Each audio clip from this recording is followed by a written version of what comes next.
Welcome back to the channel. It's Restockhand, and behind me we have a 9-volt Rollplay Mustang my buddy Angel bought for his son, and we're going to make this into a 40-volt monster. This is going to be a start to finish build. Follow along if you're interested in getting into racing power wheels. Here's our parts list. We're going to be using the 40-volt 7.5 amp hour batteries from Amazon, 3D printed mounts to then run the 10 gauge wire throughout the car. We have a 24 to 40 volt buck to 12 volt. Yeah, so it goes from 24 volts to 48 volts, and it drops down to 12 volts to run the lights.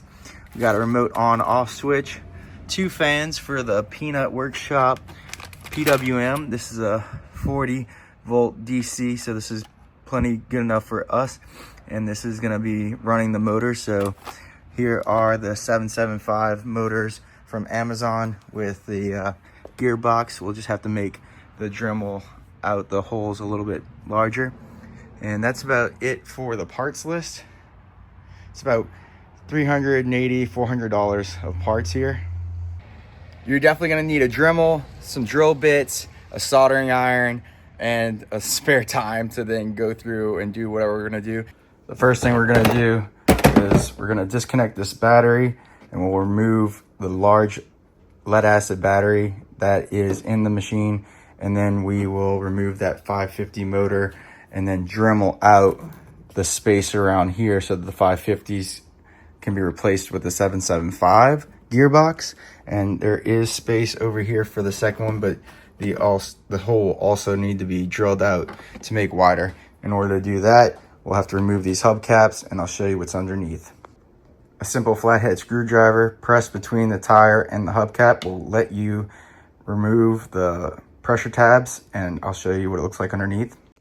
A little bit of elbow grease, and you're inside the wheel. And luckily there is no what they call pressed nut. That's on Power Wheels brands. I was mistaken. They actually just have a cotta pin. Just be careful pulling that out, that it doesn't go flying, because you can lose it pretty easily.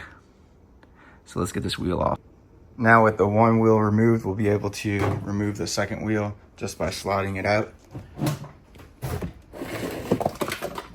Then we'll be able to replace the motor wire. Just release those clips.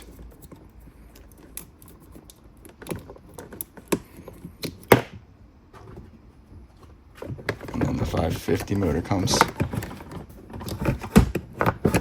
sliding out. And this gearbox will be replaced with this gearbox. Is the replacement. It's a 775 from Amazon. About a $30 motor and gearbox combo, but doesn't quite fit all the way in, so you'll need to Dremel out the space for the plastic tabs to fit in. So we'll get a Dremel, and we'll Dremel out that hole, remove this battery, and get to work. For reference, here is the internals of our build, and you can see just about how much we got to Dremel out. There you go. We have the battery removed, and now we have the slots a little bit Dremeled out. I mean, if it doesn't fit right away, then you could take out a little bit more, but there you go. With some finesse, we've got that in. One side's definitely prettier than the other, as you can tell. I started with this side. What's nice is the rear tires already have rubber, so you don't have to do any modifications to that. Just put the shaft back in, and you should be pretty good to go. Sometimes it's easier to lay the car on its side so that you can get enough pressure to reveal the hole in the axle. So as you can tell, it's a little tight, so we need to put some pressure to show the hole. So it's easier sometimes with the machine laying on its side. And once again, for reference, on our current build, this is how we have it laid out. On the left hand side, if you're looking at the car, we have the buck, all the power wires coming into a 100 amp breaker, and then going to some XT90s if we wanted to bypass the remote kill switch, and then goes back towards the PWM, which is under the seat. So we have 40 volts ran in parallel so that we have twice the power to not disrupt the BMS, which is the battery management system. And we'll do the same thing on ours. The next is we're gonna mount the 40 volt adapter to the hood, just like so. And we are reusing some screws that I just found in my garage. So we're just pulling out a few of these and we're gonna utilize them in our build. So we had to drill out the holes just a tiny bit, just so that they fit. And judging off the spacing of the other car, I just left like a ½ inch of the white showing, and they should be good because the batteries are a lot thicker than this. So we'll go ahead and mount that now. Now that both of them are mounted, we'll drill out 2 holes on either side for the cables to go underneath the hood, and we'll start wiring underneath the car. But here we go, getting there. Starting to look a little cleaner. Now it's time to go under the hood.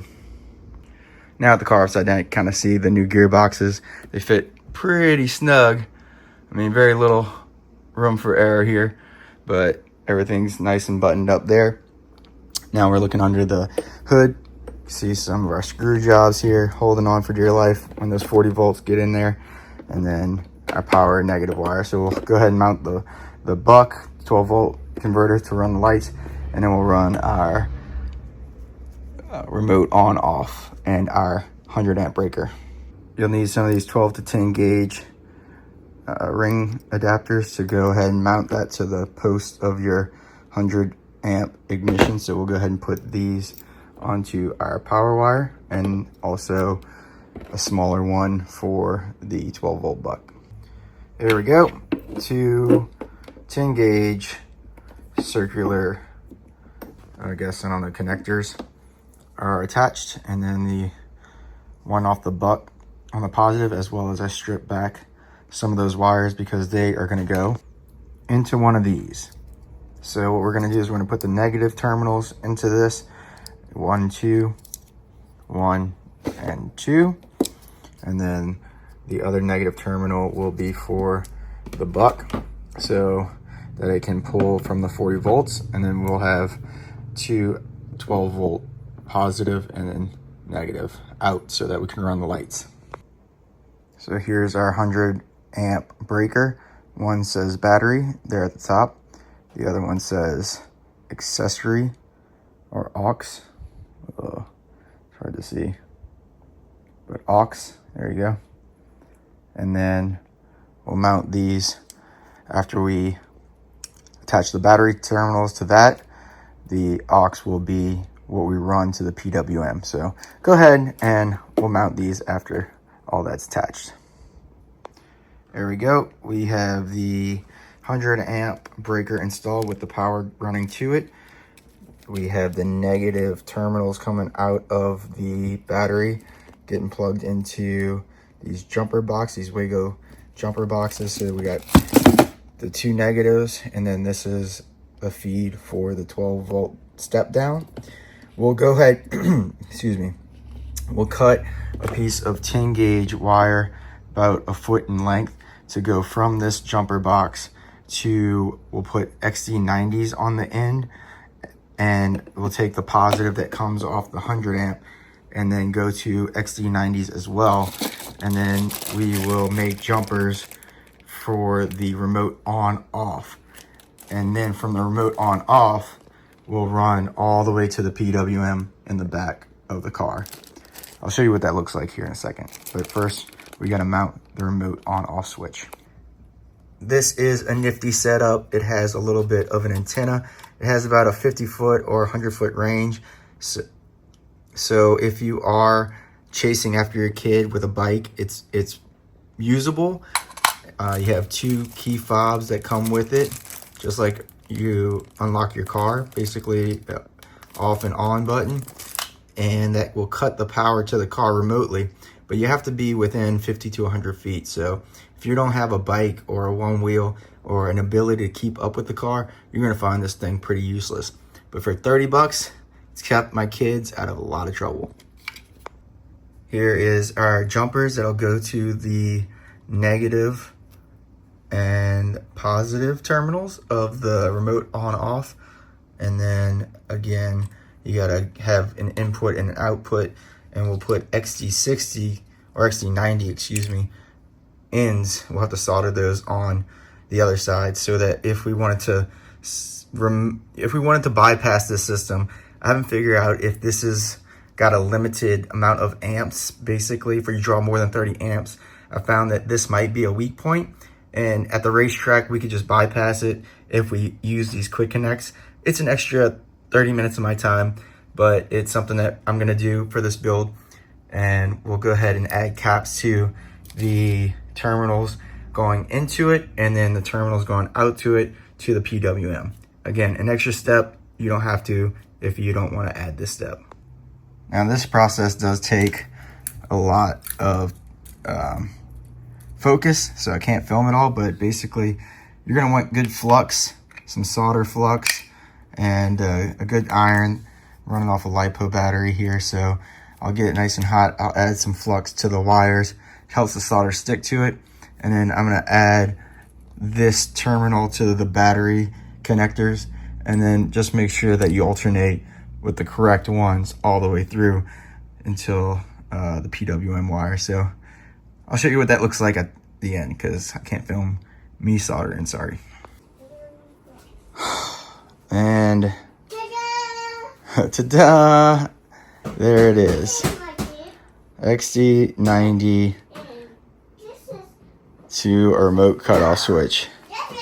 And now we'll put the positive to the 100 amp, and then we'll put the negative into that Wago multi-tap adapter. And this is what it looks like with the remote kill switch installed. And we have the power coming in from the 100 amp, connecting into the XC90 into the input, and the output will be connected to these wires, which we measured to run the length of the entire car. So we can solder the XC90s onto that, and that'll be running to the PWM. So we made sure that the length is good. We will connect another Wago multi-tap connector onto the positive terminal and another one to the negative terminal to run to the headlights, which you can see there. And we just severed the ends so that we can connect the positive and negative to that. And once we connect a multi-tap to the positive and a separate multi-tap to the negative, then we can run 1, 2, 3, 4, basically as many lights or different things as you want. So if you want underglow, you can tap into the power coming from this, which is 12 volts, and you could tape the underglow all the way around. I'm actually really proud of this solder for this XT90, looking really good. So we'll plug that into the output of the remote kill switch. Ooh, iPhone's freaking out. Yeah, so we'll plug that into the remote kill switch, and that'll be providing our power when we hit the on off button to the PWM when we wire that up next. Plugged in. Next is to secure the wire so that it's not flopping about. So just make sure you tidy up all the loose wires so that it's not dragging the ground. And here's our headlights. Positive going to the positive, negative going to the negative. And if we wanted to 3M adhesive this down, we can. I'm just gonna use zip ties. Okay, I did 3M adhesive these, and they look so good. Just pop these things open, and you have positive and negative 12 volt terminals. Pretty easy access. This is awesome. But these I've zip tied. The power wires going to the PWM have all been secured, so they're not gonna interfere with the steering. Good to flip the car over. I totally forgot that I was supposed to be recording all of this, but we went ahead and installed the variable speed pedal. I'll show you how I made this adapter plate. Basically, I took one of these pieces of metal that came from Home Depot that I've been storing into my catch-all bins. Luckily, I have the old variable speed pedal adapter right here, so I was able to trace it and cut out the excess and made sure that the variable speed pedal can clear this gap, and then screwed it in. Now we have a variable speed pedal. Now we just got to run it to the Peanut Workshop board, which is its own video tutorial, but basically I added some fans over the top of it where they had the heat sinks to try to provide some airflow over it. And we'll wire in the variable speed pedal and the power. We should get it going. And since I've got to basically put this one back after I used it as a template, I can show you how the clearance works. So here you have the variable speed pedal working. So you need to have that void so that the depression can go inside of the plastic, and then the mounts, it just makes it easier to mount. So pre-drilled some holes and just gonna be able to put those back into place. It's easier to take the pedal off this way instead of trying to go underneath and try to match up the holes. We're gonna do a very easy hookup. We're gonna basically put the batteries to the positive and negative, and then the A and B motors. And we're gonna hook up the variable speed pedal to the right side of the board here on T 3.3 and then battery negative. And then I'm just gonna use this car as a race car so it won't have forward and reverse unless Angel's dad wants to figure it out. But I tried to figure it out myself. It's a little bit more than my pay grade, but basically I was trying to use this stock shifter and something, you know, one of these is a positive negative, so, or one of these shows it forward and reverse, but I don't know anything about the Peanut Workshop, so I'm just gonna get this car running and down the road. Almost ready to fire it up. Basically have the power and negative going, positive and negative, and we got the A and B motors wired up. And if they don't go the right direction, we'll just swap them at the motor, but basically we'll connect them to the DC motors and get them wired up. I had spliced this one to go to the original board. There's somehow a way to have this Peanut Workshop control the original board, which will be fine because they could use the horn and the noises and the shifter. But again, I haven't figured out that just yet, so I'm just trying to get Angel's car so he can get some practice in before toddler dega. Okie dokie, test fit the seat. It is nice and secure. Go ahead and show you that works. Really cool that the Rollplay Mustang has a lot of space in there for everything to be set up. But now we're ready to power it up. We'll do a dummy check on it. But other than that, we just need to add the bike tires to the front to add some grip, because this is just all plastic, and the rear wheels already come with rubber. So this is gonna be an absolute screamer. Especially excited to see the power that the Peanut Workshop has. So we'll just test the drive train to make sure that the wheels are spinning in the right direction, excuse me. And then, yeah, it's off to Angel's house for a test drive. 2 fresh 40-volt batteries plugged in and installed.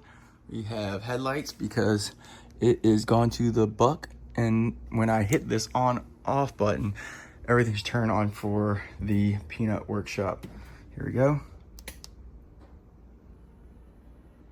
Real quiet fans spooling up. You barely even hear them.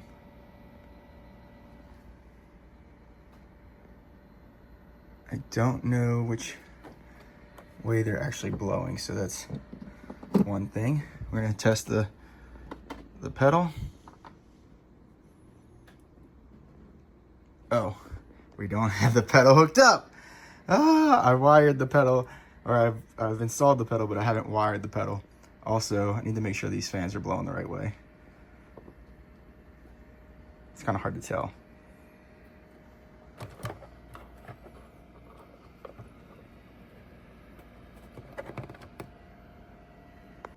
Car's powered on. No power to the throttle. Turn car off.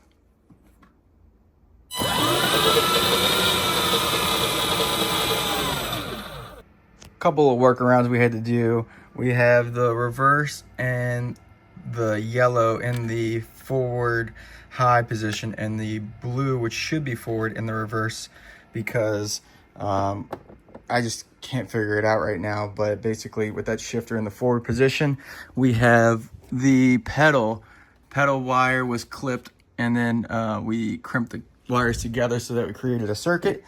And right now in reverse, we have nothing. As you can see, nothing. But in forward, we have drivability. Now, I did have to switch one of the wires from the terminal to make both the wheels spin the right direction. But now it's just breaking in these electric motors. So you want to do very slow, consistent speeds and let them shape the brushed motors. There's little metal brushes in there that will spark. So what you want to do is you want to keep a consistent, gradual, slow pace so that they grind themselves in the correct shape. We're going to do the break-in, and then we're going to do the test drive. But this should be an optional running fast car. These Peanut Workshops have been getting great reviews. So you see the fans have been wired in. They're working. They're blowing the correct direction. I had to switch those as well, so they're blowing air into the machine. But now it's just to testing, and then of course putting the rubber on the front wheels. Oh gosh, there they go. Whoa. That's it for this tutorial on how to wire up a 40-volt modified Power Wheels. And as a disclaimer, make sure you're always storing the batteries in a LiPo-safe bag at all times when not being used. Read the manufacturer's installation and manuals on whatever PWM you choose to use to make sure you set your low voltage cutoff properly so that you don't damage a battery. Like I said, this is the first time we're using the Peanut Workshop controller, and I'm very excited to extract everything that it has to offer on these builds. I will say the tech support has been outstanding during the installation and setup of this controller. I actually purchased 3 more to install in all 3 of my builds. So soon, both Mustangs and our Jeep will be running all of these Peanut Workshop boards. The team at Peanut Workshop has sent over an update for the new PWM boards they have, but Talladega is next Sunday, i.e. tomorrow, so I don't think I'll be able to install them or run the update on Angel's build, but I am excited to see how that helps run over volted motors more efficiently and maybe help the motors last longer.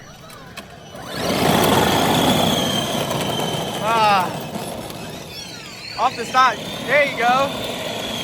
There you go.